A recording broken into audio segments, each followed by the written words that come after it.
এক অবসরপ্রাপ্ত সরকারি উচ্চপদস্থ ঊর্ধ্বতন কর্মকর্তা তার অবসরের ৩ বছর পরে তার পুরাতন কর্মস্থলে গেলেন কিছু প্রয়োজনীয় কাগজপত্র তুলতে।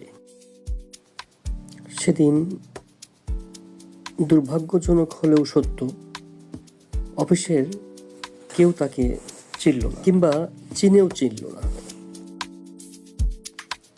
তখন একজন নবীন কর্মকর্তা এসে আগন্তুকের পরিচয় জানতে চাইলেন। তিনি কেন অফিসে আসছেন সেটা জিজ্ঞাসা করলেন।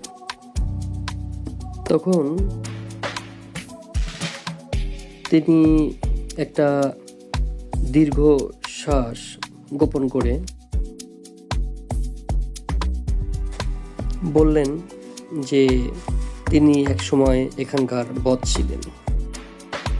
তখন নবীন কর্মকর্তা তাকে চা অফার করলেন এবং বললেন যে তিনি এখন কেমন আছেন।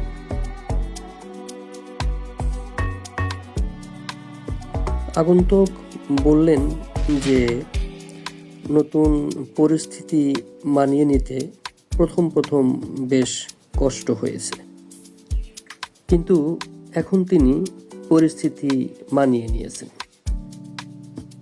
বললেন যে আমি এখন বুঝতে পেরেছি দাবা খেলার শেষে রাজা, মন্ত্রী, সৈনিক সবাইকে একই বক্সে রাখা হয়।